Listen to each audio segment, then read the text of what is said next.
Alright, so welcome to the video and thank you for tuning in, by the way. Hope you're all doing fantastic. Into this video I wanted to talk to you about how you can stay lean after a long diet and prevent yo-yo dieting. So now that dieting finally is done, the gym energy is back, strength is going up, and I am enjoying food.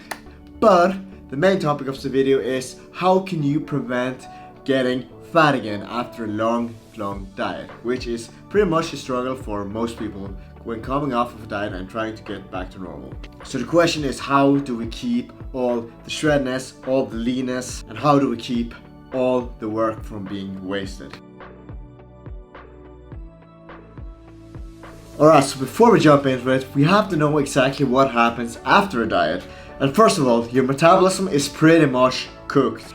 Your metabolism runs a lot slower because it's used to getting less food in, and that's the body response to getting less food in. It doesn't die immediately. Your body's like, hey, we get less food in, we got to slow down the metabolism and burn less so that we can use more of that food for energy. Makes sense, right? Another thing that happens after a diet is that your hormones are completely out of it, especially if you've been on a long diet like I was. If you're getting to that shredded level, ghrelins will pretty much punch you in the face. And ghrelins is pretty much the hormone that releases that hunger feeling.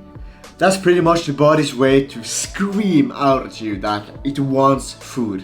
So at this is the place where your body is the most prone to put on body fat. It wants to store body fat because it hasn't got food for months.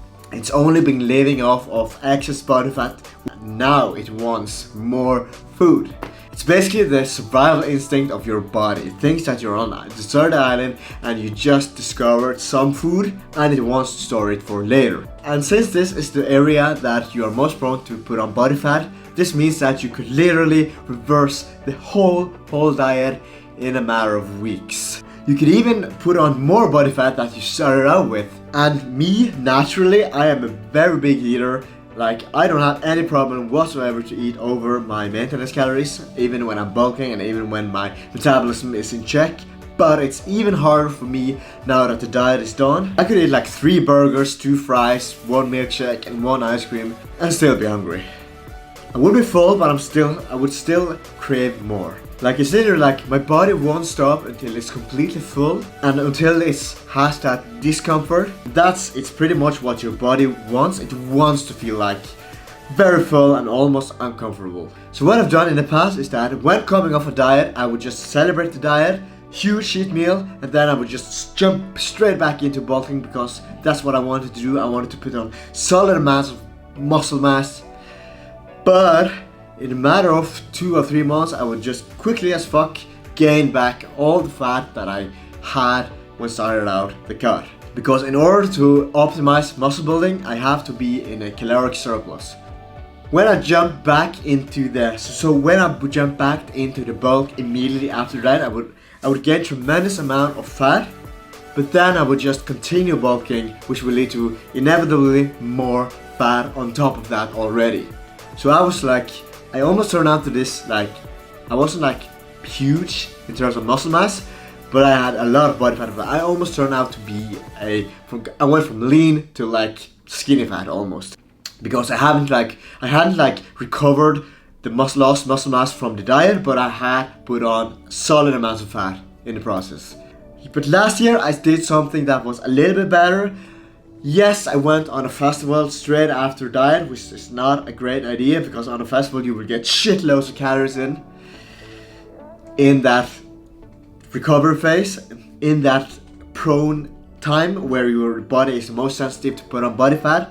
But after that, I was very I eased into the amount of food. I wasn't overdoing anything and it was really good. I was a little bit puffy, but I did not get fat until like half a year afterwards.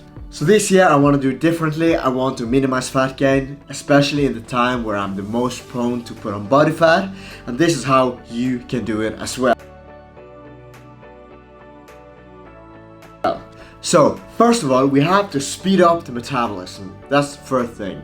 And we have to get your hormones back in place because you don't want to be hungry all the time. You don't want to be thinking about food all the time. So here's what you want to do. Alright, so coming straight out of the diet, it's completely fine to treat yourself. Congratulations, you have successfully been dieting for months. It's time to treat yourself. Have 1 or 2 cheat meals, that is fine. But try to control yourself. You don't have to eat like 10 pizzas. You can have one and 1 ice cream or something like that, but you don't have to overdo anything.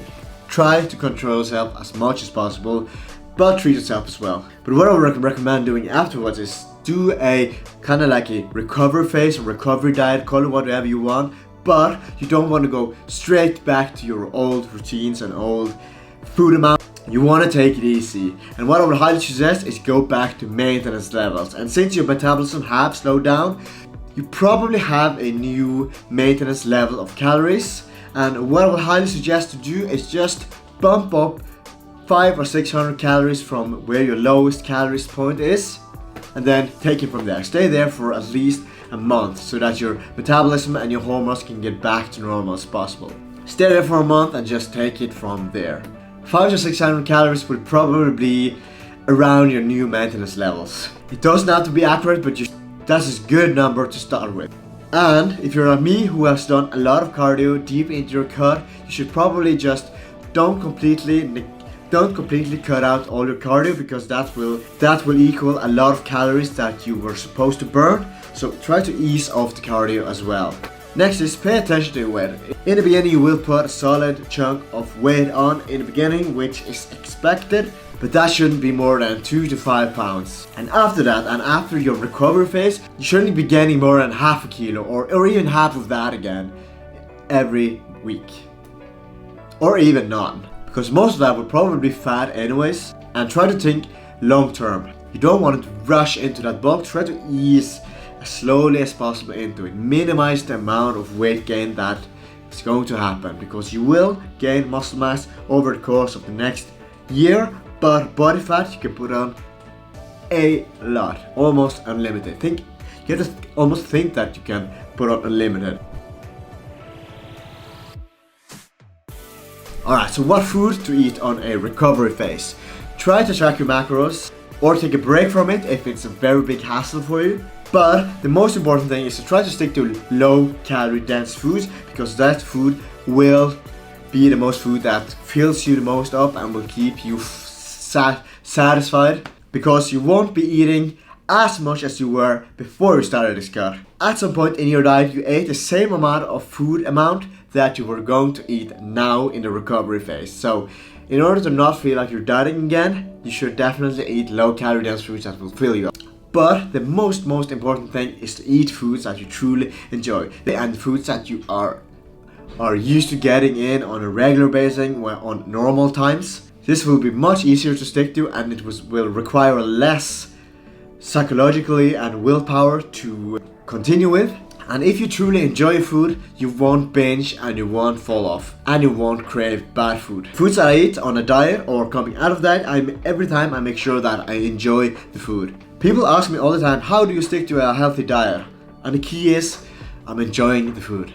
A lot of people think that you have to eat dry chicken, broccoli, and all these bodybuilder diets, but that's far from the truth. Learn to cook low calorie dense meals, which is delicious and healthy as well. You just have to add a little bit of love to it, add a little bit of seasoning, and learn to cook properly. It will taste amazing. Find out what you personally prefer. Some people crave potatoes, some people crave oats, and I would highly recommend to just shove that into your diet shove that into your recovery phase as quickly as possible. Me, for instance, I crave like pasta. So I immediately coming after a diet, I will just introduce pasta as quickly as possible. I need the freedom to eat whatever I like. But also, if you were to crave something like pizza or donut, have 1 or 2 slices of pizza. Have 1 donut, but you don't have to eat like 3 pizzas, or you don't have to eat like 24 donuts. That's just silly. Don't overdo it. Balance it. Balance is the key. And eat when you're hungry, and when you're not hungry, you don't have to eat it. Save that food for later, to when you are hungry. If you know that you are going to have a big family dinner later or a big social event later, eat a bit less in the morning and in the early stages of the day, and then you can completely fine enjoy a big meal later into the day. Balance is key. And the good thing is that you don't have to be as dead precise as you were on the diet. You just have to be careful and control yourself just for a month. And when setting up your food, try to set it up as normal as possible, to somewhat what you were used to before you were dieting. Normality is key for your head. And if you're going to a festival, I will highly recommend to stick to the recovery phase for a month before you go on the festival. That will highly recommend. It may be now, it may be too late, but for next year, try to finish the diet a month before, do the recovery phase, and then you can go on a festival when your metabolism is ready and when you'll get your hormones back to normal. Otherwise, you would just go balls to the walls with foods and drinks and everything else on the festival. And when you're done with the recovery phase, I would highly recommend to you don't need more than 10% of over your maintenance calories in order to put on body weight. Like, that is enough to maximize muscle gains. And last but not least, if you fuck up, if you binge or go overboard, don't stress too much about it, because in the end, it is inevitable to put on some body weight anyways. So don't dig yourself and beat yourself up about it, because you don't want to be yo-yo dieting. You don't want to like binge and then cut and binge and cut. No, it's fine. If I fuck up, I will just try to take it a little bit easy the next day, but don't overdo cardio. I will not starve myself the next day, but I will just go a little bit easier. The good tip is maybe just subtract a lot of carbs or fat the next day, because that's probably where your binging will be anyways. If you're taking it easy and you suddenly binge, you still look pretty damn amazing at your diet. And you shouldn't expect to look at your endpoint of your diet year around. You definitely should not. But you still look amazing. But maybe the next time you cut down, it will be even better. But be happy where you are at the moment. And in the end, it's still much better than your starting point when you started your diet. And that is the most important thing. Progress is still progress. And that's what matters. And don't be too greedy about it. It will just end in like the binge starve cycle of doom. The key is to look long term. You don't want to be like overstressed about losing muscle or overstressed about putting on too much muscle. Think long term. Ease into it and don't rush into like muscle building phase. It's all about getting your body back to normal. Easing into the food again and get out of that diet state of mind. Alright, so I hope you got something from this video. If you did, leave a thumbs up.